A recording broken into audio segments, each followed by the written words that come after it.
없는 하나님의 능력과 권세, 오늘 이 말씀 가운데 우리는 그 부분을 살펴볼 것입니다. 하나님의 주권과 위엄에 대해서 그 친구 빌닷이 찾아와 이야기한 것이 25장. 짧지만 그래도 그의 입술을 통해서 하나님의 변함없으신 주권을 선포했습니다. 그런데 오늘 욥은 그에 대해서 응답처럼 이야기하는데, 빌닷이 말하는 하나님의 주권, 그래?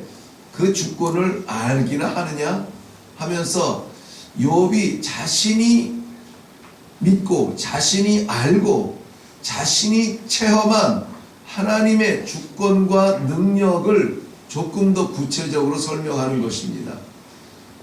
빌닷은 욥이 하나님의 주권을 깨닫지 못하고 자기의 의에 빠져서 변명하는 것으로 생각하고 이야기했는데, 아니 욥은 아는 지식이 아니라 아는 하나님의 그러한 주권이 아니라 자신의 삶 가운데 체험하고 있는 하나님의 능력을 설명하는 것이 오늘 본문의 말씀입니다. 하나님의 능력을 욥이 알고 있는, 만나고 체험한 하나님의 능력은 이런 것이었습니다. 욥이 만난 하나님은 하늘을 주관하시는 능력이 있으신 하나님이시다라는 겁니다. 7절 말씀에 보면은 하나님께서는 그는 북쪽을 허공에 펴시며, 북쪽 하늘을 하늘에 펴시는 분이 하나님이시다. 이 말씀은 시편 104편 2절 말씀에 기록된 말씀과 동일한 내용입니다. 주께서 옷을 입음같이 빛을 입으시고 하늘을 휘장처럼 펴신다 라고 말하고 있어요. 하늘을 휘장처럼, 커튼처럼, 마치 이 사람이 가운을 입듯이 이 하늘을 펼치시는 분이 하나님이시다 라는 말씀을 하고 있다는 것이죠. 그러고 보니까는 이 하늘에 널려있는 저 무수한 별들의 세계를 생각해 볼 수가 있습니다. 하나님께서 얼마나 정확하고 하나님께서 오차 없이 그 우주를 운행하여 주시는가 많이 들어보았겠습니다만은, 오늘 우리가 경험하고 있는 우주, 가장 가까운 우주를 한번 들여다보겠습니다. 여러분, 태양을 아십니다. 태양은 그 지름만 해도 140만 킬로미터 정도 된다고 합니다.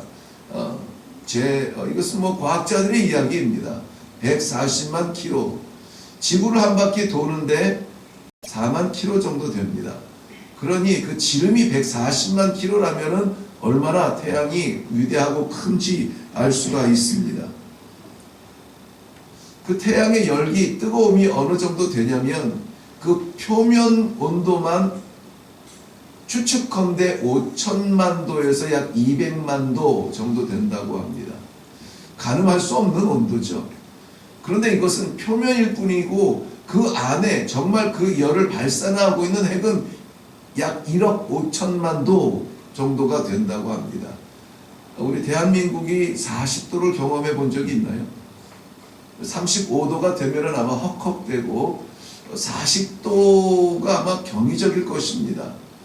그런데 태양의 그 뜨거움을 발산하는 핵의 온도가 1억 5천만 도. 그 태양의 영향력을 우리는 받고 삽니다.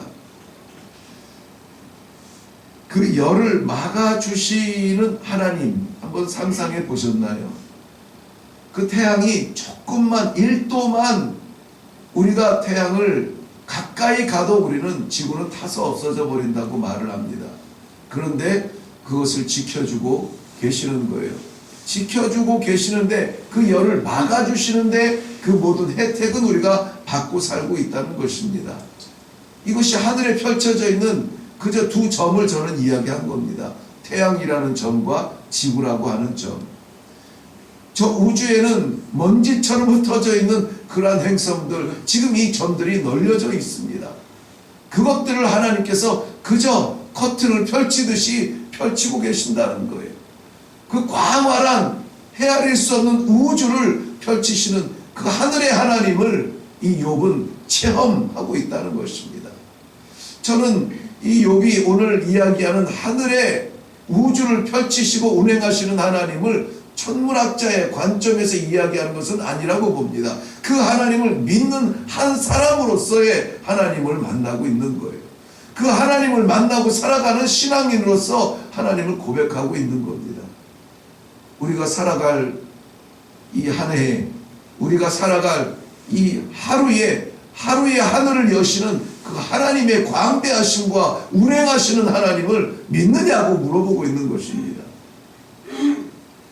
8절 말씀에 보면은 하나님께서는 물을 빽빽한 구름에 쌓으시나 그 밑에 구름이 찢어지지 아니하느니라. 찢어지지 아니하도록 물을 감싸고 계시는 하나님, 이것 때문에 우리가 태양의 열을 지키고 있는지도 모르겠습니다. 잠시 이 구름이 터진 적이 있죠. 잠시 터졌는데 어떻게 됐습니까? 온 지구가 다 물로 심판을 받을 만큼 어마어마한 물이 쏟아졌습니다. 작은 물방울 하나와 쏟아지는 그 소낙비, 장마비를 운행하시는 하나님, 그 하나님께서 왜 저 하늘의 물을 막고 계시는가? 하나님께서 우리에게 혜택을 주고 계시는 것을 볼 수가 있습니다. 9절 말씀에 보면은 구름으로 가리고 간접적으로 받는 빛만으로도 저녁을 비추는 보름달이라 표현하고 있습니다. 구름으로 잔뜩 가리고 직접 발광체가 아니라 반사체로서의 보름달만으로도 지구의 저녁을 밝히고 있다라고 하는 것입니다. 뿐만이 아니라 13절 말씀에는 입김만으로 하늘을 맑게 하신다. 말씀하지 않아도, 팔을 들어 역사하지 않아도 입김만으로 하늘을 맑게 하신다는 거예요. 제가 섬기던 카라가라고 하는 지역은 사하라 사막 밑에 있습니다. 그래서 우리나라에도 황사가 불 때에는 태양이 뿌옇게 가려지는 것처럼 사하라 사막에 모래 바람이 불 때는 대낮에도 눈을 뜨고 태양을 볼 수 있을 만큼 하늘을 덮는 것을 볼 수가 있어요. 숨을 쉴 수 없을 것 같은데 그 안에서 사람들이 살아가고 있습니다. 정말 하늘과 땅을 꽉 덮은 그 먼지 바람을 어떻게 씻어낼 수가 있습니까? 그것이 조금만 더 연장이 된다 그래도 아마 수많은 사람들이 이 기관지의 문제, 호흡기 계통의 문제 때문에 더 많은 고통을 당할 것이에요. 그런데 어느 날 갑자기 사라져요. 비가 와도 사라지지 않는 그게 어느 날 갑자기 사라져요. 언제인지 아십니까? 하나님께서 바람을 부셔서 그저 한번 부시면은 그 하늘을 덮은 태양을 눈으로 볼 것 같은 그런 짙은 안개와 같은 모래바람이 순식간에 사라지는 것을 봅니다. 우리 인생의 하늘을 주관하시는 하나님을 믿으십니까? 오늘 욥이 하늘을 바라보면서 자신이 체험한 하나님은 그저 호흡만으로 하늘을 맑게 하시는 하나님이세요. 저 타오르는 태양, 1억 5천만 도의 그 태양의 뜨거움이 내게 다가오지 못하도록 하늘을 막으시는 그 하나님이세요. 하늘을 주관하시는 하나님. 오늘도 그저 우리는 눈을 떠서 보니까는 하늘이 있는 거지 그 하늘을 지으신 하나님이세요. 우리 인생의 날을 운행하시는 하나님, 그 하나님을 믿으시기를 바랍니다. 아멘. 이 한 해에 날마다 펼쳐지는 저 하늘을 하나님께서 말씀으로 창조하시고 오늘도 그 하늘 아래 우리를 살게 하신다면 사랑하는 성도 여러분, 고개가 숙여질 때, 답답할 때, 정말 끝장인 것 같을 때에 하늘 한번 올려보시고 그 하늘을 지으신 하나님을 체험하고 증거하고 간증할 수 있는 승리의 삶들이 되시기를 주님의 이름으로 축원합니다. 하늘만 바라볼 것이 아니라 오늘 하나님의 말씀에는 6절 말씀 보면은 하나님 앞에서는 스올도 벗은 몸으로 드러난다 라고 말하고 있습니다. 스올이라고 하는 것은 멸망, 즉 음부, 죽음의 세계를 이야기합니다. 그 어떤 멸망의 세력도 하나님 아래에 있다는 것이에요. 하나님은 하늘에만 계시는 분이 아니라 음부, 죽음, 스올, 지옥까지 다 하시는 분이에요. 그러니 우리가 죽겠다는 그 바닥 정도가 아니라 그 죽겠다고 말하는 바닥의 끄트머리에 있는 음부까지도 하나님께서는 다 살피시고 계시는 분이에요. 스올이라고 말하는 것은 고통이며 아픔이며 오해이며 막힘이며 우리 능력의 바닥 저 끝에 헤아릴 수 없는 구렁텅이 같은 마치 우주의 블랙홀 같은 그러한 자리일지라도 하나님께서 아시니, 하나님께서 보시니, 하나님의 능력과 지혜로 그것을 관찰하고 계시니 그곳에 처한들 우리에게 멸망의 자리로 던져버리지 아니하실 거라, 이러한 믿음이 있으시기를 바랍니다. 아멘. 죽음 같은 자리가 아니라 죽은 자리에서도 우리를 건지시는 하나님이세요. 아멘. 스올 같은 형편이 아니라 스올에 있을지라도 거기에서도 건지시는 분이에요. 아멘. 그 첫사람이 누구입니까?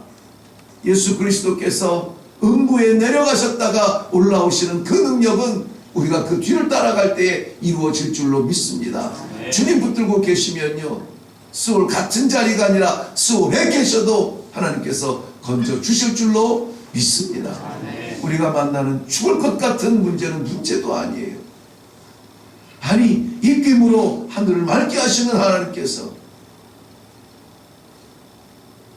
그 작은 스올에 우리 영혼 건지시는 것 일도 아니라는 것이죠.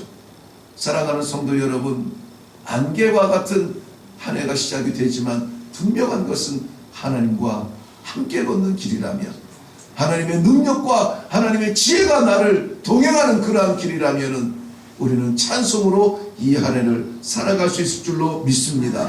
네. 본문에 나타나는 하나님의 능력과 지혜와 역사하심은 우리가 이해할 수 있는 영역 아래에 있는 것만 기록한 것이에요. 그렇다면 우리가 이해할 수 없는 영역에 있는 하나님의 능력은 어떻겠습니까?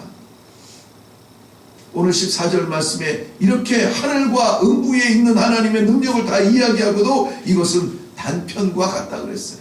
조각과 같은 거예요. 우리가 알고 있는 하나님, 정말 조각 같은 하나님의 부분을 알고도 우리가 감격 속에 살아간다면 우리 하나님의 그 놀라우신 능력을 맛보고 체험하는 삶이라면 얼마나 힘이 있고 얼마나 능력이 있겠습니까? 하늘과 땅의 모든 권세로 만물을 운행하시는 살아계신 하나님 아버지, 먼지와 같은 이 지구덩어리에, 그 지구덩어리 속에서 먼지와 같은 나 한 사람을 기억하시는 하나님 아버지, 그 하나님의 은혜가 놀랍지 않습니까? 그렇게 해서 살아온 한 해가 2019년도라면 2020년도에는 조금 더 성장한 성숙한 믿음으로, 더 하나님을 붙드는 그런 분명한 믿음으로 이 한 해를 살아가야 되지 않겠습니까? 네. 우리의 하루의 하늘을 펼치시는 하나님, 우리가 만나는 하루의 단편적인 조각 같은 그 문제도 다 아시는 하나님, 그 하나님이 욥의 하나님이 아니라 바로 내가 믿는, 내가 체험하는 나의 하나님이 되시기를 주님의 이름으로 축원합니다. 네. 기도하겠습니다. 살아계신 아버지, 부끄럽고 안타까운 2019년도를 그저 하나님의 은혜로 걸어오게 하시고 새롭게 밝아오는 이 2020년 새해를 하나님 앞에 말씀으로 먼저 시작하게 하시니 감사합니다. 아멘. 두렵고 떨리는 그러한 미래지만, 보이지 않는 내일이지만, 그러나 오늘 이 말씀 가운데 우리의 하나님, 아버지 하나님, 우주를 지으시고 운행하시는 하나님, 우리의 가장 깊은 곳까지 다 아시는 그 하나님, 그 하나님의 손을 붙들고 그 하나님의 말씀을 붙들고 살아갈 수 있도록 이 아침에 말씀으로 열어주시니 감사합니다. 우리의 두려움이 변하여 찬송이 되게 하여 주시옵시고, 우리의 아픔이 변하여 하나님 아버지 앞에 간증할 수 있는 제목들이 되게 하여 주시옵소서. 질병으로 눌려있던 영혼들이 있으면 이 한 해는 깨끗하게 일어나게 하여 주시옵시고, 머리끝부터 발끝까지 창조주 하나님의 새로운 창조를 받아서 막히고 꼬이고 얽힘이 없는 강건한 영육의 충성으로 하나님 앞에 나아가게 하여 주시옵소서. 신앙의 복잡한 문제를 끌어안고 있습니까? 가정의 짝믿음, 골믿음을 가지고 두려움으로 하나님 앞에 기도하는 주의 종들이 있습니까? 기도의 제목들이 날마다 우리에게 응답되어져서 힘을 얻고 간증하며 찬송하며 살아갈 수 있는 2020년도가 되게 하여 주시옵소서. 감사드리옵고 예수님의 이름으로 기도하옵나이다. 아멘. 네, 이렇게 이 한 해가 다시 시작이 됩니다. 하나님의 능력과 지혜로 시작이 됩니다. 하나님의 능력은 오늘 6절 말씀에 말한 것처럼 수월도 무너뜨리고 그 안에 있는 우리도 건져주시는 하나님이십니다. 하나님의 능력은 바다를 잔잔하게 하고 하나님의 지혜는 라합을 깨트린다고 했습니다. 우리를 둘러싸고 있는 이 라합의 영역들, 여기서 말하는 이 라합은 사탄의 영역을 이야기합니다. 어떠한 시험과 어떠한 유혹과 어떠한 두려움으로 우리를 둘러싼다 할지라도 이것을 깨트리고 나아가서 하나님의 능력으로 승리하며 일어나게 하실 줄로 믿습니다. 반드시 찬송할 수 있는 자리에 우리를 부르실 줄로 믿습니다. 이 시간에 그 하나님의 능력을 간구하며 기도하며 나아가기를 바랍니다.